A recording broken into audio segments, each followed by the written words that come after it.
종신대학원에서 10년 동안 교수 생활을 하다가 지금 미국 워싱턴 중앙장로교에서 목회를 한 지가 이제 6년이 지나고 7년째 접어들게 되었습니다.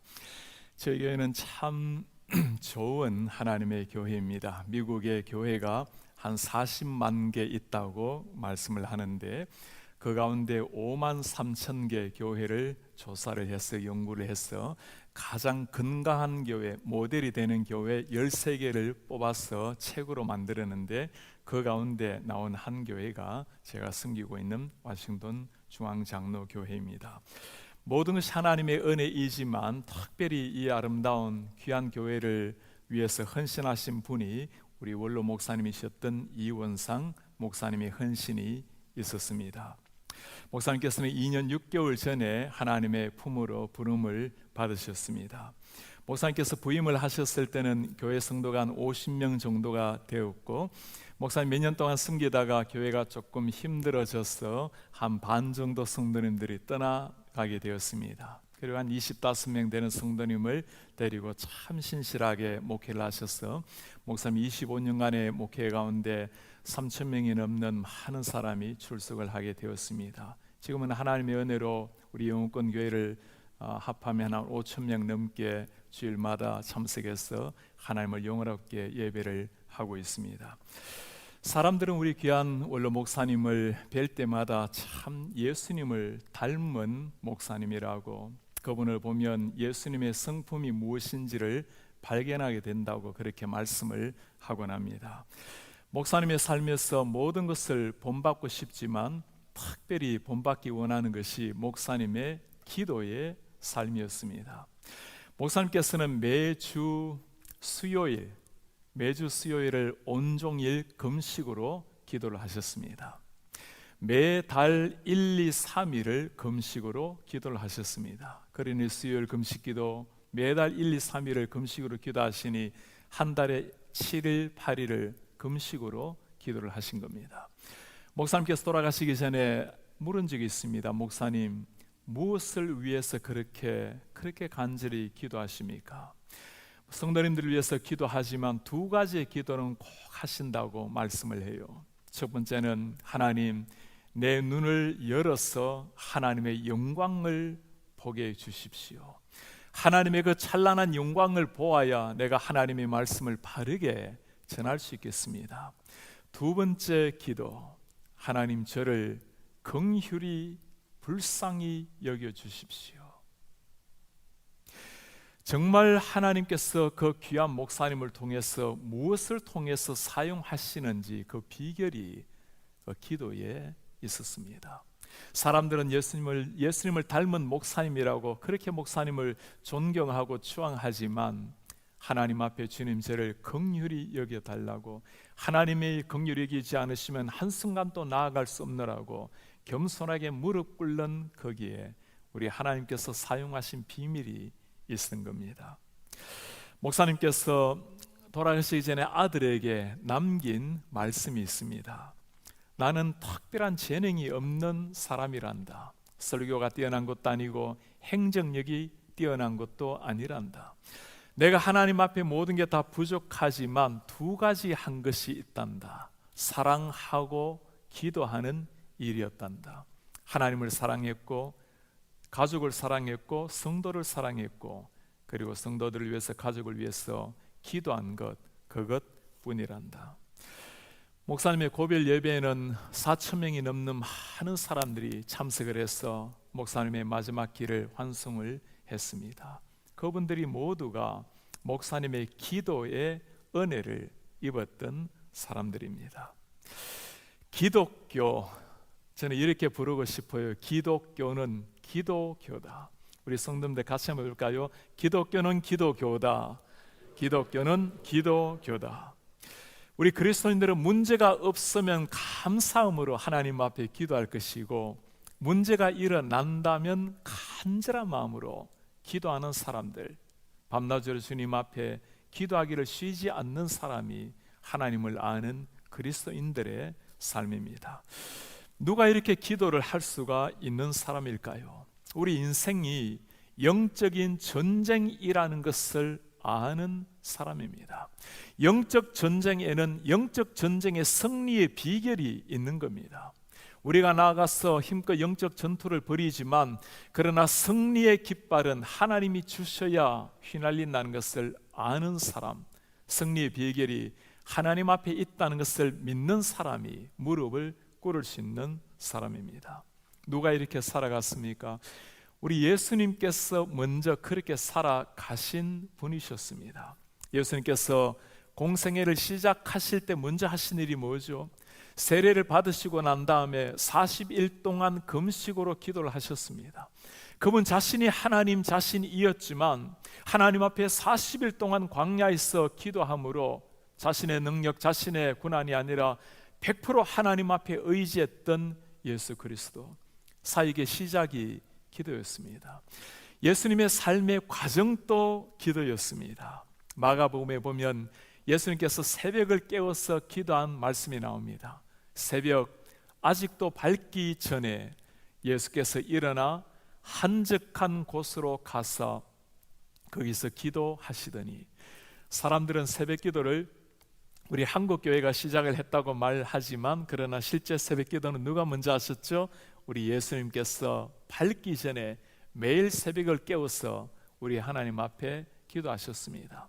예수님의 탄생과 삶의 과정뿐만 아니라 예수님의 마지막 순간에도 기도로 주님이 하나님 앞에 서셨습니다. 겟세마네 동산에서 땀이 피가 되도록 하나님 앞에 간절하게 기도하셨던 예수님, 십자가에서 돌아가실 때 조롱과 저주를 받으셨지만 우리 예수님 하신 기도가 무엇입니까? 아버지, 저들의 죄를 용서해 주십시오. 무엇을 하고 있는지도 알지 못하고 있습니다.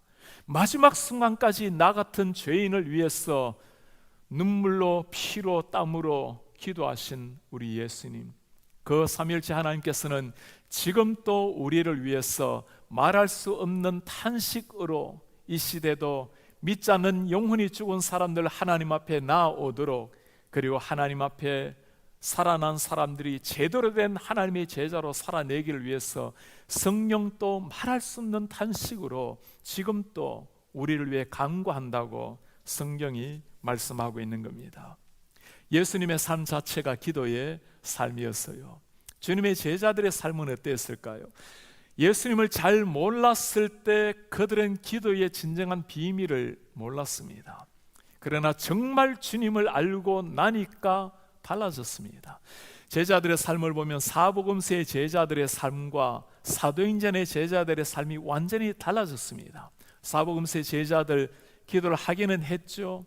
때로는 병도 고치고 전도를 하기도 하고 나름대로 예수님을 따라 다녔지만 사복음서의 제자들의 목적은 예수님 사명이 아니었습니다. 언젠가 예수님께서 왕위를 차지할 때 로마 정부를 무너뜨리고 다윗의 그 벼를 회복할 때 자신들의 고생도 끝이 나고 자신들도 평안한 삶을 살리라고 생각했던 사람들, 그런 사람들은 예수님께서 십자가 지실 때 절대로 십자가 따라갈 수 없죠. 주님 절대 십자가는 안 됩니다. 그 제자들이 어떻게 그 위대한 사도행전의 주인공이 되었을까요? 예수님께서 약속을 하셨습니다. 예루살렘을 떠나지 말고 기도하라. 오순절 역사를 위해서 간절히 기도하라.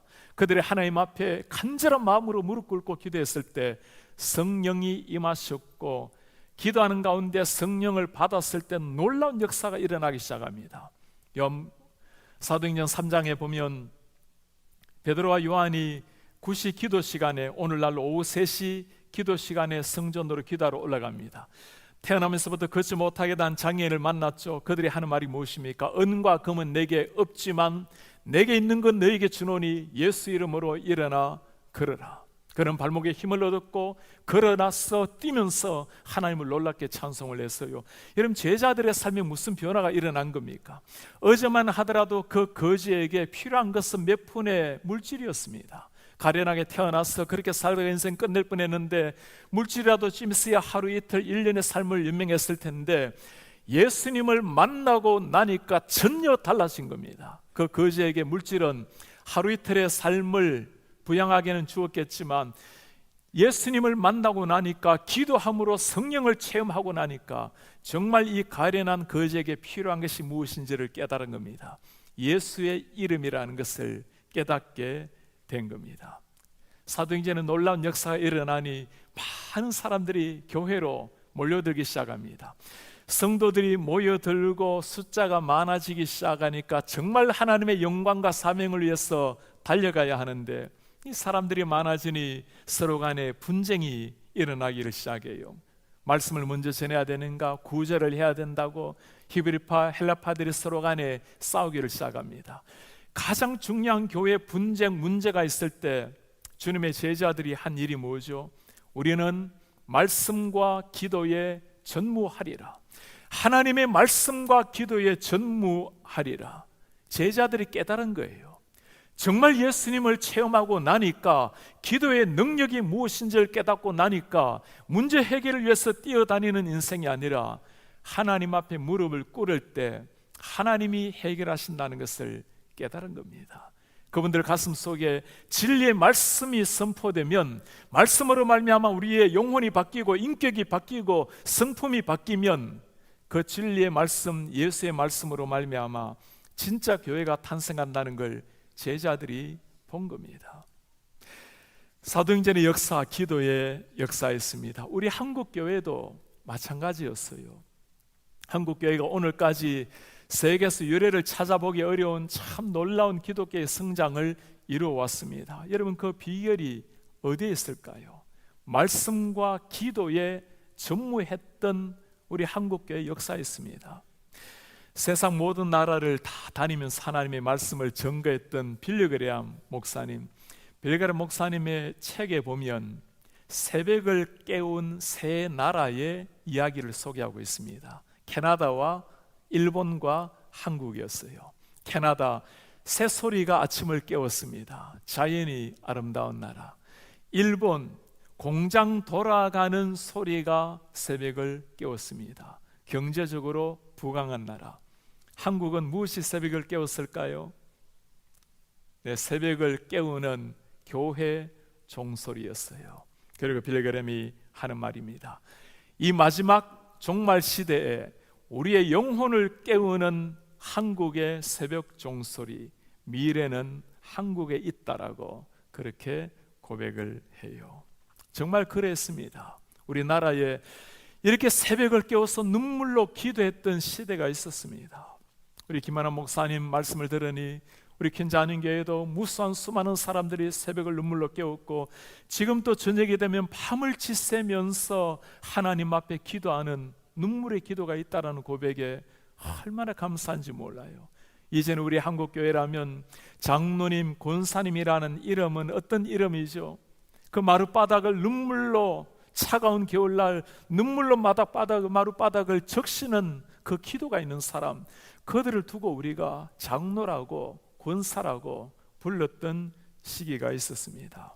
사랑하는 여러분, 우리가 다시금 회복해야 될 것이 어제 증거했던 하나님의 말씀이요, 그리고 오늘 우리가 다시 한번 하나님 앞에 세워야 될 기도의 역사, 주님 앞에 우리가 무릎을 꿇을 때 그 옛날 하나님께서 예수님의 삶처럼, 사도행전의 제자들처럼 그 옛날 우리 한국교회에 불러일었던 놀라운 부흥의 역사가 오늘날 우리 교회를 통해서 일어나기를 축복합니다. 오늘날 수많은 사람들이 한국교회도 미국교회도 다 위기라는 말을 그렇게 쓰고 있어요. 정말 위기처럼 보입니다. 이 시대 교회는 많은 것을 가지고 있지만 영적인 파워는 점점 잃어가는 이런 시대를 맞이하고 있어요. 제가 오늘 오전에 참 귀한 한 권사님을 뵙게 되었어요. 우리 킨자니 교회에서 오랫동안 섬기셨던 참 기도 많이 하신 권사님이십니다. 권사님께서 저들어 얼마나 철렁철렁한 목소리로, 목사님, 오순절 역사에 그 역사의 주인이 되셔야 됩니다. 기도함으로, 죽기를 각오하고 기도함으로 하나님의 역사를 일으키는 목사가 되어야 합니다. 그분의 그 한마디는 그냥 기도를 부탁하는 목소리가 아니었습니다. 당신이 이제 연세가 많이 드셔서 들을 수 없는 육신의 아픔이 있지만, 그러나 초롱초롱한 눈빛으로 부족한 사람을 위해서 기도함으로 하늘의 문을 여는 목사가 되라고. 이 시대에 필요한 게 이런 거예요. 모든 게 다 위기라고 말하는 이 순간에 이 위기를 극복하고 하나님의 역사를 이룰 사람들, 앞에 놓여있는 홍해를, 가로막힌 홍해를 가를 수 있는 역사, 기도에 있는 겁니다. 미국이 어떤 상황입니까? 청교도라는 이름은 아직까지 가지고 있지만 청교도의 그 하나님 앞에 무릎을 꿇었던 기도 역사를 다 잃어버린 이런 지금 영적 위기가 미국의 역사입니다. 한국도 마찬가지요, 유럽도 마찬가지요. 전 세계 수많은 교회가 있고 수많은 성도가 있지만 정말 능력 있는 젊은이들, 예수 그리스도 이름 하나 가지고 당당하게 살아가는 이런 하나님의 용사들이 점점 사라지고 있는 이런 시대를 맞이하고 있어요. 이런 교회를 두고 한마디로 이렇게 부르고 싶습니다. 영적인 빈혈에 걸려있는 교회. 모든 걸 다 가지고 있지만 기도가 없음으로 말미암아 영적인 빈혈을 겪고 있는 이 시대 교회, 여러분 무엇으로 이 영적 빈혈을 극복할 수가 있을까요? 무엇으로 이 시대 가운데 닥치는 위기를 극복하고 다시 한번 살아계신 하나님의 놀라운 생명의 역사, 부흥의 역사의 주인공이 될 수가 있을까요? 오늘 우리 똑같은 영적인 위기에 처해 있는 이스라엘 백성들을 보면서 그들이 어떻게 하나님의 역사의 주인공이 되었는지를 찾아보려고 합니다. 오늘 우리가 읽었던 말씀, 이스라엘 백성들과 블레셋 사람이 전쟁했던 이야기였습니다. 전쟁에서 이기려면 전쟁 준비를 해야 됩니다. 그러나 전쟁이라는 것도 무슨 전쟁에 따라서 다른 거예요.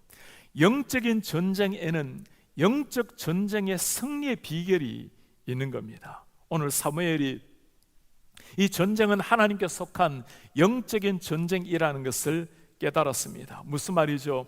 영적인 전쟁은 하나님이 은혜를 주셔야만 승리한다라는 것을 깨닫게 된 겁니다. 사무엘이 지금 전쟁 준비를 어떻게 하는지를 오늘 3절에 이렇게 말씀을 하고 있어요. 사무엘이 이스라엘 온 족속에게 일러 말합니다. 너희가 전심으로 여호와께 돌아오려거든 이방 신들과 아사로 신 너희 중에서 제거하라. 너희 마음을 여호와께 향해라. 그 여호와만을 섬기라. 너희를 그리하면 블레셋 사람의 손에서 건져내시리라. 전쟁 준비를 해야 되는 이 상황에 지금 사무엘이 하는 말이 뭐죠? 너희가 전심으로 여호와께 돌아오려거든 이방 신상, 우상을 제거하라고 말합니다. 하나님만을 섬기라고 이야기해요. 그러면 너희가 승리할 것이 아니라 하나님이 블레셋 손에서 너희를 건져내시리라. 지금 사느냐 죽느냐의 이 전쟁의 기로에서 사무엘이 뭘 지금 부탁을 하고 있는 거죠? 이스라엘 백성들에게 하나님 앞에 회개하고 하나님만을 섬기라고 이야기하는 거예요. 하나님의 백성이 하나님의 이름을 버리고 하나님 자녀라는 그 영광스러운 품위를 잃어버리고 우상 앞에 머리를 숙여버렸던 사람들, 우리 하나님께서 우리에게 역사하지 못하는 이유가 어디에 있을까요? 우리의 죄악이 하나님과 우리와의 사이를 막아버림으로, 우리가 거룩함을 잃어버림으로 말미암아 하나님의 역사의 통로가 되지 못한다라고 회개를 강조하고 있는 겁니다. 왜 이렇게 이스라엘 백성들이 우상을 이렇게도 좋아할까요? 하나님의 백성인데, 하나님만이 창조주 하나님인데, 이 사람들이 가나안 땅에 들어가기를 시작하자마자 우상을 섬기기 시작합니다. 이스라엘 백성들이 나라를 잃고 포로로 잡혀간 이유가 무엇입니까? 우상 숭배 때문이에요. 왜 이렇게도 이스라엘 백성들이 우상을 좋아할까요? 당시에 우상을 보면 주로 바알신, 아스타라신이 우상입니다. 이 바알신의 토판을, 옛날에 바알신 흔적을 보면 바알이 이렇게 두 손을 들고 있어요. 한 손에는 번개를 들고 있고 한 손에는 천둥을 들고 있습니다. 번개 치면 뭐가 떨어집니까? 불 떨어지고, 천둥 치면 물, 비 쏟아집니다. 사람들이 바알을 두고 불을 다스리는 신, 물을 다스리는, 비를 내리는 신으로 본 겁니다. 농경사회는 뭐가 필요합니까? 알맞은 비가 내려야 농사가 풍요가 오는 거예요. 먹고 사는 문제 때문에 우상 앞에 무릎을 꿇어버렸던 사람들, 아무것 없이 광야를 걸어도 40년 동안 의복이 헤어지지 아니하고 하늘에서 떨어지는 만나를 먹었던 이스라엘 백성들, 바위를 쳐서 물까지 주셨던 하나님인데 그 찬란한 창조주 영광스러운 하나님을 다 잃어버리고 땅 위에서 풍요를 노래했던 사람들, 그 풍요 때문에 우상 앞에 무릎을 꿇어버렸던 사람들, 오늘 사무엘이 먼저 부탁합니다. 하나님께서 이 전쟁에 승리를 주시기 위해서는 우리가 하나님 앞에 모든 우상을 버리고 회개하며 나아가야 합니다. 회개하라고 외치고 있는 겁니다. 사랑하는 여러분, 오늘날 이스라엘 백성들처럼 눈에 보이는 우상을 숭배하는 사람은 없을 겁니다. 우리 성도님들 한번 물어보세요. 오늘 밤 우리가 기도함으로 하늘의 문을 여셔서 하늘의 위대한 용사로 주님이 서기를 원하시는데, 하나님 앞에 영적 전투에서 승리하기 위해서 먼저 해결해야 될 것, 회개해야 될 것이 무엇입니까? 눈에 보이는 우상은 아닐지라도 내 마음속에 하나님보다 조금 더 내 마음을 사로잡고 있는 것이 무엇입니까? 여러분들이 중요한 결정을 내릴 때 가장 여러분들의 마음을 빼앗는 것이 무엇입니까? 우리 신앙인들이 평소 때는 다 믿음으로 살아가요. 그렇게 평소 때 믿음으로 살다가 결정적인 순간이 되면 믿음을 버리고 상식으로, 이성으로 돌아가 버리는 사람들, 그렇게 평소 때 신앙생활을 하지만 결정적인 순간이 되면 자녀들이 우선이고, 내 건강이 우선이고, 내 노후가 우선이고, 내 물질이 우선이고, 내 직장이 우선이고, 내 육신이 우선이고, 하나님보다 1%라도 앞세우는 것이 있다면 여러분, 그것이 우상이 되는 겁니다. 오늘 주님께서 그것 말씀하세요.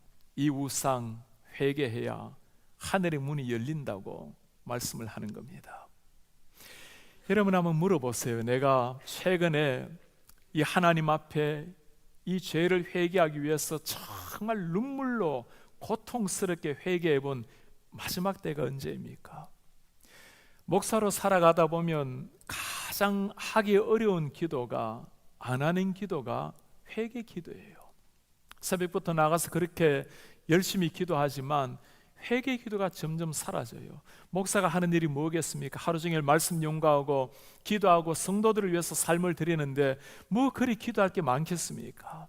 여러분, 회개라는 것은 죄가 많아서 회개가 많은 게 아니에요.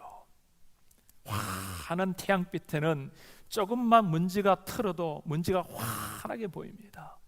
하나님의 거룩함 앞에, 전능하신 하나님 앞에 내 자신을 발견할 때, 그때 내 죄악됨이 보이고 그때 진정이 일어나는 것이 회개의 역사입니다.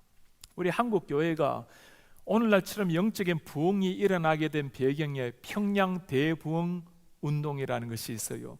1907년도에 우리처럼 1월에 평양 장대인 교회에서 부흥 사경회를 했을 때였습니다. 1월 첫째 주 1월 4일에 부흥회가 한참 이루어지는 가운데 길선주 목사님, 참 존경받는 목사님이셨어요. 목사님이 일어나셔서 공개적으로 성도님 앞에서 당신의 죄를 회개를 합니다. 내 친구가 이 땅을 떠나면서 그 안에 미망인에게 100원을 맡겼는데 제가 그것을 가로채웠습니다. 내가 죄인입니다. 존경받는 목사님이 회개를 시작하자 여기저기에서 성도들이 일어나서 회개하기 시작했습니다. 그 회개가 끊이지 않고 새벽 2시가 넘도록 600명이 넘는 사람이 계속 눈물로 고통스럽게 회개하면서 그 날을 보내었습니다. 이것이 그 유명했던 평양 대부흥 운동의 시작이었습니다.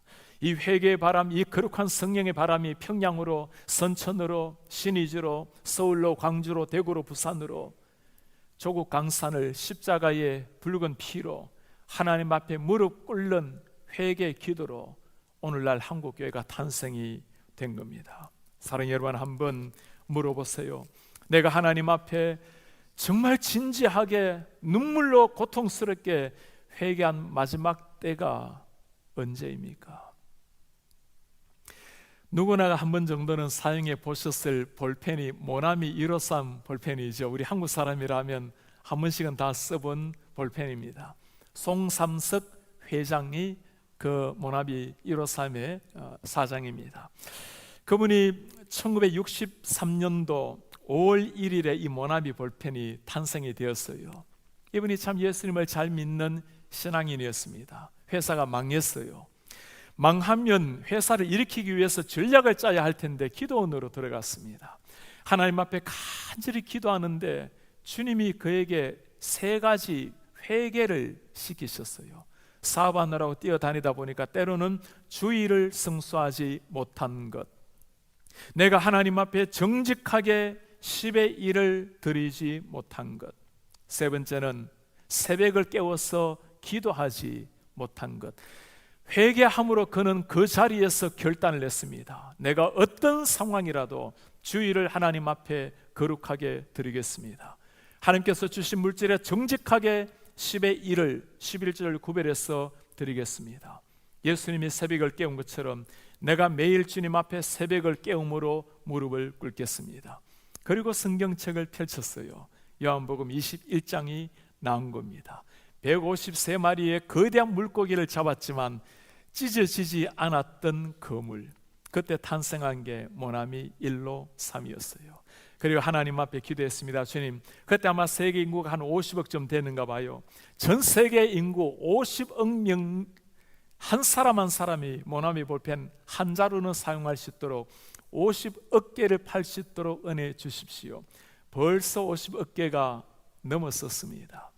하나님 앞에 간절히 회개하고 기도하며 나아갔을 때 하늘의 문이 열린 겁니다.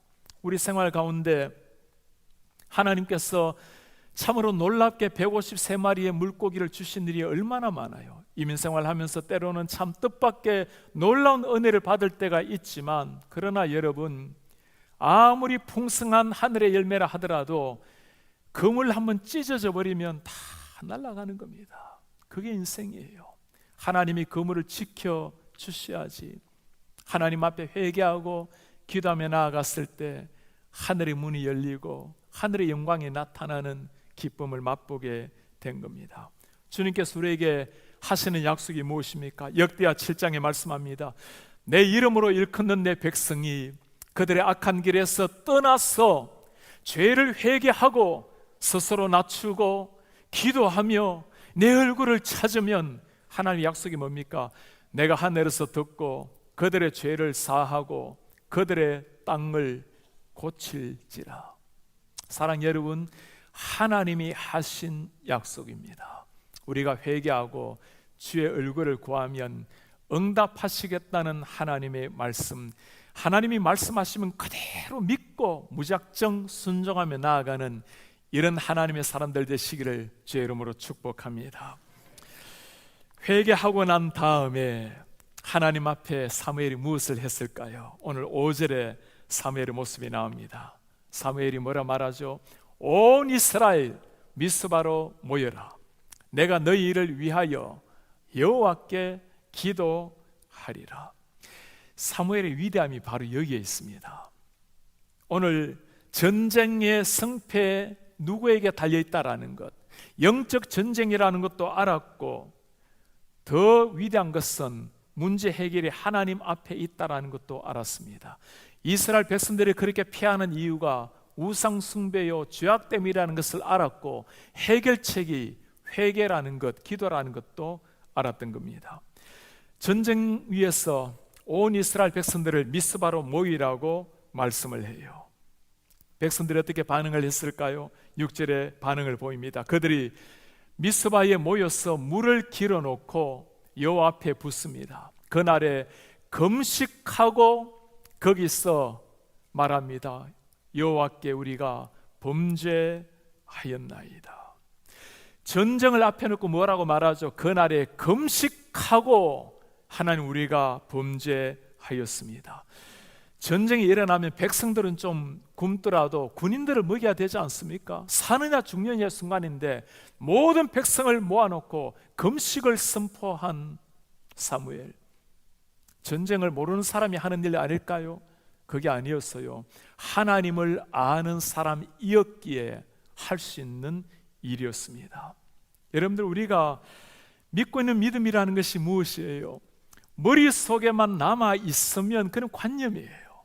정말 하나님이 우리의 주인이요, 이 전쟁은 하나님께 속했다는 것을 정말 믿는 사람이라면 금식하더라도 하늘의 문은 하나님이 여신다는 걸 믿는 사람이 할 수 있는 것이 무릎을 꿇는 일이요, 금식하는 일입니다.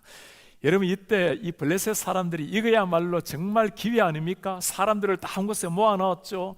하루 종일 금식하고 배가 고파서 기진맥진할 텐데 바로 이때가 기회 아닙니까? 블레셋 사람들 7절에 뭐라고 말합니까?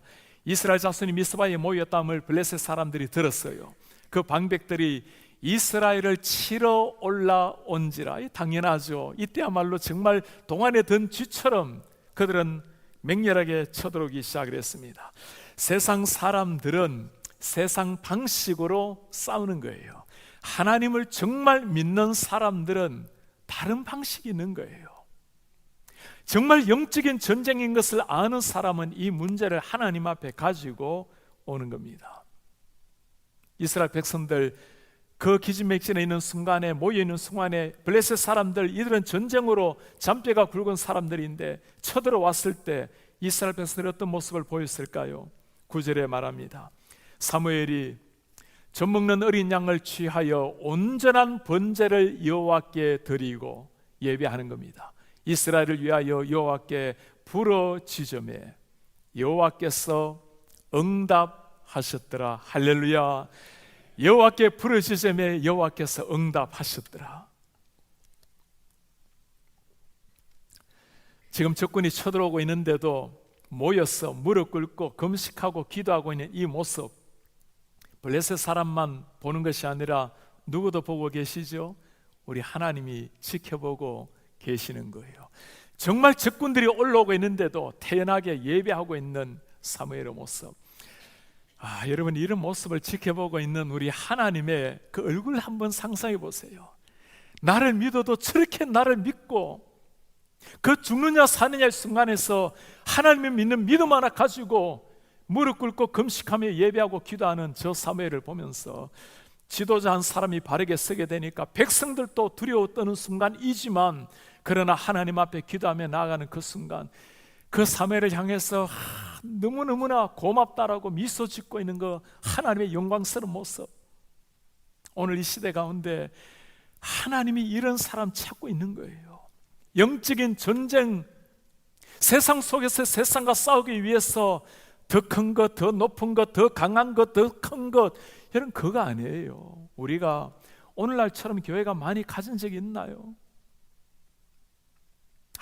아무것도 없어도 마룻바닥을 눈물로 적시며 새벽을 깨웠던 그때에 하나님의 역사가 일어나는 거예요. 아무것도 없어도 당신이 아니면 안 된다고, 하나님만이 나의 살 길이라고 홍해를 향해서 피할 길 없는 이스라엘 백성들을 향해 하나님만이 열어주셔야 된다고 간절히 부르짖을 때 홍해가 갈라지는 겁니다. 오늘날 그런 사람 하나님이 찾고 계세요. 이스라엘 백성들이, 사무엘이 하나님 앞에 그렇게 나아갔어요. 이제는 우리 하나님이 역사하실 때입니다. 어떻게 역사하십니까? 10절이에요.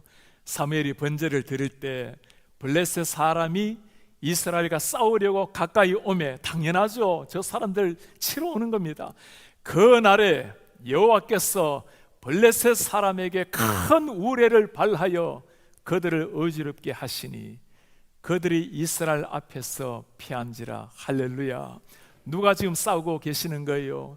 우리 하나님께서 마른 하늘의 벼락이라는 말이 딱 맞는 말이에요. 하늘을 여시고 뭘 보냅니까? 큰 우레를 발하여 그들을 어지럽게 하시니, 하늘에서 떨어지는 우박은 블레셋 군사들의 갑옷을 뚫었습니다.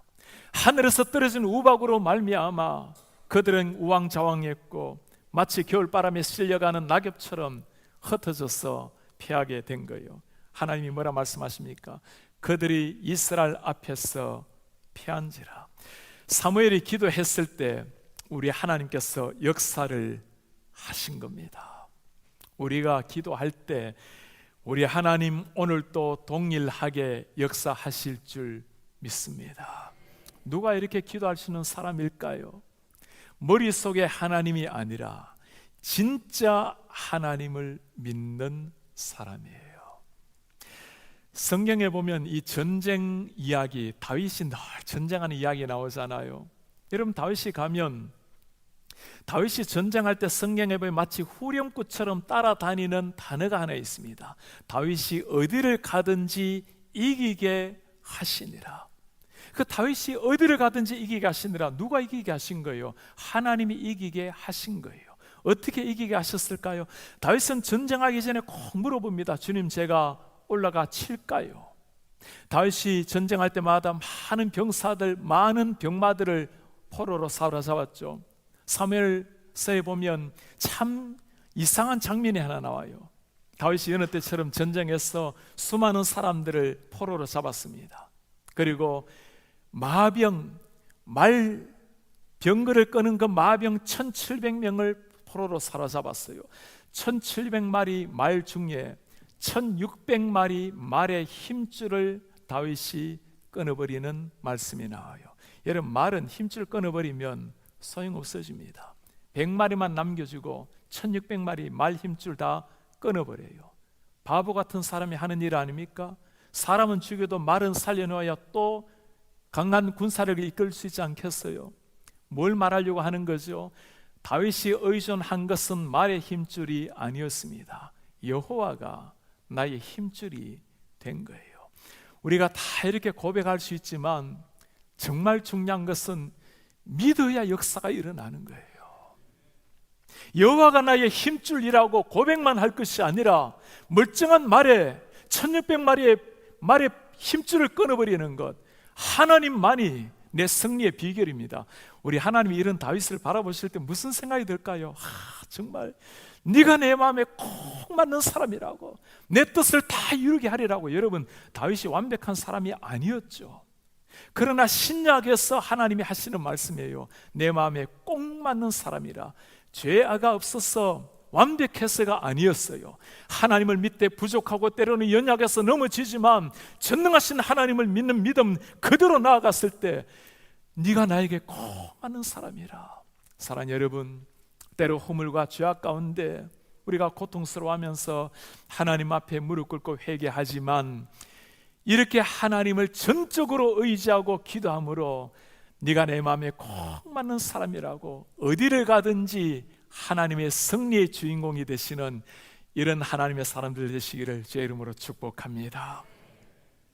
우리 기독교 역사를 보면 바로 이 기도의 역사였어요. 제가 이제 종교교육가들이 말씀으로 말미암아 일으킨 부흥의 역사를 말씀을 드렸는데 그들의 말씀과 더불어 똑같이 했던 게 기도였습니다. 마르틴 루터 하루에 2시간씩 아침에 기도를 했어요. 일이 많으면 3시간을 기도했습니다. 일이 많으면 사탄이 나를 더 공격해오기에 더 기도해야 한다고. 세계 선교 역사도 마찬가지였습니다. 기도가 만든 선교의 역사였어요.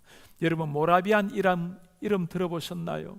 전 세계 곳곳을 그리스도의 피로 물들였던 모라비안 선교입니다. 우리는 모라비안 선교회라고 부르지만 사실 이 사람들은 모라비안 교회였어요. 진젠돌프라는 이름 들어보셨죠? 세계사 공부를 하다 보면 진젠돌프 백작 이름을 우리가 많이 듣게 됩니다. 그 진젠돌프 백작이 유복한 가정에서 자라다가 대학교 졸업을 하고 유럽 여행을 했을 때였어요.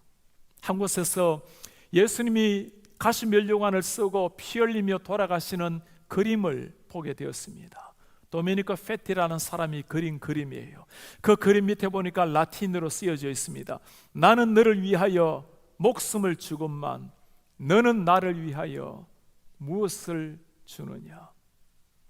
생명을 주시는데 예수님은 너는 나를 위하여 무엇을 주는가. 그 길로 고향으로 돌아왔습니다. 내가 다시는 내 인생을 내 목적을 위해서 살지 않으리라. 큰 땅을 가졌던 부유했습니다. 떠돌아다녔던 사람들을 자기 땅에 모시고 거기에서 교회를 세웠어요. 그게 모라비안 교회였습니다. 1727년이 되었어요. 8월 13일 날 우리처럼 여름에 부흥 집회를 했을 때였습니다. 하나님의 말씀이 임하고 기도하는 가운데 성령이 임했어요. 얼마나 사람들이 뜨겁게 기도했던지, 너무나 하나님 역사가 일어나니까 우리가 기도의 불씨를 끊이게 하지 말자고 사흘간 하루 24시간 릴레이로 기도하기로 약속을 했어요. 24명의 사람이 한 사람씩 사인합을 했습니다. 사흘이 지났어요. 너무 기도가 뜨거우니까 계속 기도하자고 일주일 동안 24명씩 돌아가면서 기도했습니다. 그 하루에 한 시간의 기도가 1년, 10년, 50년, 100년 이상 계속되었어요. Hourly intercessor, 한 시간의 중보 기도라는 단어가 거기서 나온 겁니다. 100년도로 계속되었던 기도 역사. 여러분, 기도 역사가 일어나니까 무슨 일이 일어났을까요? 기도하니까 내 문제가 아니라 우리 교회 담장 넘어서 독일을 보고 유럽을 보고 전 세계를 보기를 시작한 겁니다. 그때만 해도 노예가 있었던 시절 아닙니까? 기도를 하니까 하나님의 마음을 품게 된 거예요. 저 세인트 토머스, 카리브 해 근처에 가면 세인트 토머스라는 섬이 있습니다. 거기에서 흑인 노예들이 잡혀가서 평생 거기에서 노동하다가 죽는다라는 소식을 듣게 되었습니다. 1732년이었어요. 이 역사가 일어나고 난 다음에 기도한 이후로 한 5년이 지났을 때였습니다.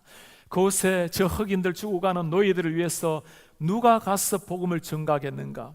46명이 지원을 했습니다. 내가 가겠노라고. 여러분, 오늘과 다른 시대예요. 한번 들어가면 못 따라오는 시대입니다. 그 수많은 사람들 중에 2명만 보내었어요. 리츠만이라는 사람과 도브라는 사람입니다. 한 사람은 구두 수선하는 사람, 한 사람은 무덤 파주는, 참 세상 사람이 볼 때는 아무런 배움이 없는 사람들이었어요. 그들이 이름도 모르는 세인트 토머스, 그 섬을 향해서 길을 떠나게 되었습니다. 노예들 아닙니까? 노예들 세계에 들어가서 복음을 전하려면 한 사람은 내가 노예가 되어야 그들과 하나가 되지, 그 멀쩡한 백인들 중에 한 사람은 노예 신분으로 들어가게 되었어요.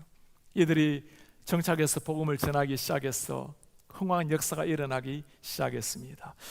제가 결혼 10주년 기념 때가 되어서 제 아내와 함께 뭔가 가장 의미 있는 곳을 찾겠노라고 그 세인트 토머스 섬을 방문을 했어요. 모라비안 선교사들의 흔적을 보려고.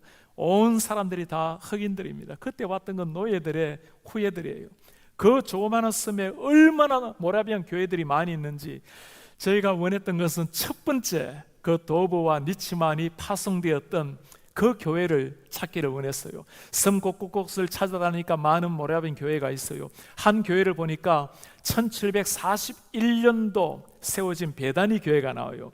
1732년도 12월에 도착을 했으니 아마 8년 정도 후에 세운 교회겠죠. 이 교회가 최초의 교회는 아니었어요. 최초의 교회를 찾다가 마지막 날 되어서 내륙으로 차를 몰고 들어갔더니 큰 입간판이 하나 나무에 가려 있어요. New Herrnhut Moravian Church였습니다. 그들을 파송했던 교회가 헤른후트 교회였어요. New Herrnhut니까 바로 그 교회였겠죠. 들어가 보니 아담한 교회가 세워져 있어요. 1737년도 그 모라비안 교도가 들어가고 난 다음에 4년 후에 세워진 교회였습니다. 흑인들 두 집사님들이 너무 행복하게 주일을 위해서 교회를 청소하고 있어요. 이 교회가 첫 번째로 세워진 교회입니까? 아니래요. 첫 번째 세워진 교회 따라오래요. 숲으로 들어갔더니 큰 바위가 있어요. 여기가 첫 번째 교회입니다. 이 사람들이 들어갔을 때는 노예들 속에 들어가서 복음을 전하니 이 영주들이 좋아했겠습니까? 복음을 못 전하게 하니까 밤에 몰래 그 숲속에 들어와서 복음을 전한 겁니다. 그 큰 바위에 모라비안들이 처음 들어와서 이곳에서 4년 동안 예배한 곳이라고. 세 분의 성도님이 금요 아마 예배 같아요. 와서 찬양을 하는데 제가 물었습니다. 예수 그리스도가 누구십니까? 요즘은 교회를 다녀도 예수에 대해서 다른 생각을 가진 사람이 얼마나 많아요. 그분들이 그렇게 답변을 해요. Jesus Christ is the only way to salvation. 예수 그리스도는 구원에 이르는 유일한 주님이십니다. 그리고 제가 묻지도 않았는데 다음에 한마디 하셨어요. We pray for world mission every day. 우리는 월드 미션을 매일 위해서 기도하고 있습니다. 그 옛날 아무것도 없었던 사람들, 세상 사람들이 보기에는 너무나 미천한 사람들이었지만 기도함으로 나타난 성령의 역사, 기도했을 때 열어졌던 세계 선교에 대한 관심, 기도함으로 오늘날까지도 그 가려냈던 흑인들이 하나님의 말씀으로 말미암아 변화를 받고 그 고단했던 흑인의 삶들 속에 예수님이 그들의 주인이 되셨고 그 조그마한 섬에 10개도 넘는 수많은 교회가 세워져 있었어요. 옆에 보니까 무덤들이 다 있는데 이제는 그 풍랑에 씻어가고 글자가 다 희미해져 남아있어요. 그 중에 하나를 보니 1746년이라는 글자가 나와요. 1732년도에 들어갔으니 아마도 누군가가 그분들로 말미암아 예수 믿고 돌아가신 분이셨겠죠. 사랑하는 여러분, 아무것도 아닌 사람들이었지만 하나님 앞에 간절히 기도했을 때 그들의 한 생에 바람처럼 이름은 다 사라졌지만 그들로 말미암아 생명의 피가 그 땅 가운데 아직까지 흐르고 있었어요. 찰스 스탠리가 한 말이 있습니다. 모든 전쟁을 무릎으로 싸우세요. 그러면 매번 승리할 것입니다. 제가 대학교 4학년 때 대학원을 다닐 때 1994년도였습니다. 한국의 한양대학교에서 선교 한국이라고 열렸는데 우리 많은 대학생들 4,600명의 대학생들이 함께 모여서 일주일 동안 기도하며 선교 대회를 가졌습니다. 마지막 날 금요일에 마무리를 하면서 청년 몇 사람을 초청을 했어요. 그 중에 제 친구를 초청을 했습니다. 학교 다니는 학교 교사 선생님이에요. 선교사님이 그 선생님에게 물었습니다. 선생님은 일주일 내내 아무것도 하지 않고 기도만 하셨다고요? 선교사님, 저는 아무것도 하지 않은 것이 아니라 이번 선교 대회에 가장 중요한 것을 했습니다. 배가 나가려면 뭐가 필요합니까? 기름이 필요하죠. 우리 하나님의 역사의 원동력은 배 기름처럼 기도가 있어야 역사가 일어납니다. 그렇습니다. 우리 성도님들 가끔 이렇게 말씀할 때가 있어요. 목사님, 제가 뭘 특별히 할 수 있는 게 있습니까? 기도할 뿐이죠. 여러분, 그것보다 더 위대한 역사가 없어요. 기도할 뿐이죠 라는 말보다도 더 위안이 되는 말이 없어요. 하나님을 정말 아는 사람이 할 수 있는 일이기 때문입니다. 제가 이제 목회를 6년이 지나고 7년째라고 말씀을 드렸습니다. 목회를 시작을 하면서 제가 참 마음에 부담이 되든지 제가 대학원에서 10년 동안 교생활을 하다 보니 총신대학원에 1년에 600명의 대학원생들이 목사가 되겠다고 들어옵니다. 10년을 가르쳤으면 최소한 5,000명 이상이 졸업을 했고 목회자들이 되어 있어요. 5,000명 넘는 목사는 이제는 10,000개나 되는 눈을 가지고 저 선생이 열심히 가르쳤는데 어떻게 목회를 하는가 다 지켜볼 텐데 제가 목회를 잘해야 된다는 부담이 너무 큰 거예요. 그러다 보니 새벽 5시면 새벽 기도 때부터 밤 10시, 11시, 저희는 11시면 교회를 통금을 하는데 때로는 부탁을 해서 1시, 2시까지 그렇게 교회 남아서 사역을 하고 그러다 보니까 나름대로 최선을 다해 나가는 목회를 했어요. 교회도 잘 성장하고 참 하나님의 은혜가 컸습니다. 그렇게 1년 6개월 정도 참 생각지도 않았던 많은 질병도 생기면서 그렇게 몸을 던지면서 목회를 하는데 모든 게 잘 되는 것처럼 보였어요. 성도들 잘 성장하고 교회도 많이 부흥하고 지역에서도 좋은 소문이 나오고 아무런 문제가 없는 것처럼 보였는데 어느 한순간 하나님께서 제 속에 찾아오셨어요. 지금 누구의 힘을 가지고 목회를 하고 있냐고. 정말 나의 힘으로 목회를 하고 있는가? 아니면 너의 열심으로 목회를 하고 있는가? 제 열심은 귀한 일이었습니다. 그러나 하나님께 꿇는 무릎 없이 내는 열심을 내다 보니까 점점 기도 시간은 줄어들고, 말씀은 이전에 10년 동안 가르쳤으니 그때 했던 설교를 가지고 조금 바꾸어서 그렇게 설교하기도 하고, 그러니 이제는 말씀을 연구하는 시간도 점점 줄어들고, 하나님께서 그것을 보신 거예요. 그날로 제가 하나님 앞에 회개를 하고 매주 목요일을 기도원으로 올라가기를 시작을 했습니다. 그리고 목요일 하루는 기도하고 말씀 준비에 오늘까지 전무하고 있어요. 사랑 여러분, 열심 내는 것은 귀한 일입니다. 그러나 전쟁의 승리의 진정한 승패는 우리의 여호수아의 칼날에 있는 것이 아니라 모세 기도에 있었다라는 것을 기억을 하시길 바랍니다. 3000년 전 사무엘 때나 2000년 전 사도행전 때나 100년 전 한국 때나 지금 때나 마찬가지입니다. 우리는 영적 전쟁 중입니다. 하나님을 모르는 사람은 육신적으로 살다가 다 그냥 사탄의 밥으로 살다가 지옥으로 떨어질 영혼들이에요. 그러나 정말 주님을 만났고 믿는 사람들에게는 누구 한 사람 예외 없이 영적 군사로 우리는 부름을 받은 사람들입니다. 아직까지 살아있는 날 동안에는 어떤 상황 속에서도 영적 전투를 해가야 될 사람입니다. 여러분, 무엇으로 승리를 하시겠어요? 오늘 그것 보여주고 있는 겁니다. 사무엘이 기도했을 때, 모세가 기도했을 때, 주님의 제자들이 기도했을 때, 그때 하나님께서 하늘의 문을 여시고 놀라운 승리를 주신 줄 믿습니다. 원로 목사님께서 돌아가시기 일주일 전이셨어요. 응급실로 목사님 실려가셨습니다. 저도 바로 그 길로 응급실로 찾아갔어요. 그리고는 목사님 주일, 월요일, 화요일 일주일을 그렇게 보내셨습니다.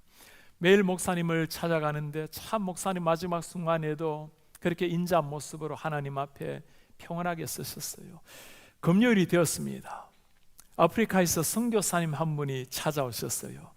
그 선교사님을 모시고 목사님을 뵈러 갔습니다. 목사님이 잘 아시는 분이니까 그분을 보시더니 허공에다가 글자를 하나 쓰세요. 이름을 쓰세요.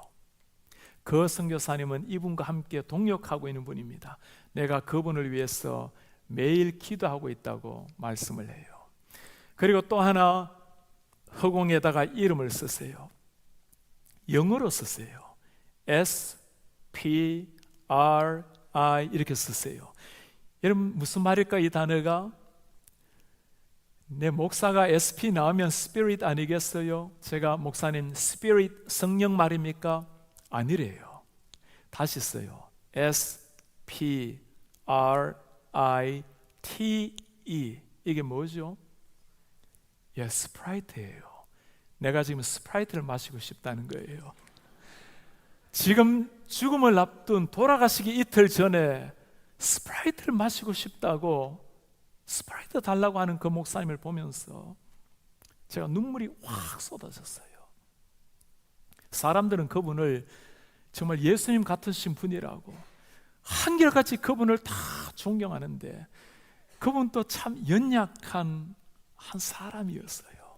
제가 정말 눈물을 쏟은 것은 그 연약한 사람이지만 그분을 사용하신 분이 하나님이시라는 것을 보았기 때문입니다. 하나님 앞에 평생 기도로 나아갔을 때 멋진 하나님의 도구가 되어서 쓰임을 받았던 목사님, 제가 주님 앞에 정말 간절히 부탁을 했습니다. 주님, 나같이 미천한 한 인생도 우리 하나님 귀한 목사님처럼 주님 앞에 쓰임 받을 수 있도록 은혜를 주십시오. 우리 사랑 여러분, 누가 하나님 앞에 쓰임 받을 수 있는 사람입니까? 우리가 가진 능력만큼, 재능만큼 쓰임을 받는다면 그만큼 쓰임을 받을 수는 있을 거예요. 그러나 그것으로 사도행전의 역사, 오순절의 역사 이룰 수는 없습니다. 한번 사는 땅 위의 인생, 영적 전투에서는 하나님의 능력, 하늘에 열리는 그 능력을 받아야 승리 주인공이 되는 겁니다. 우리가 하나님 앞에 무릎을 꿇을 때, 우리가 하나님 앞에 전적인 믿음을 가지고 무릎을 꿇을 때 그때 하늘이 열리고 우리 하나님이 역사하실 줄 믿습니다. 그런 사람을 통해서 우리 하나님께서 오늘 또 사도행전 29장 30장을 써내려 가실 겁니다.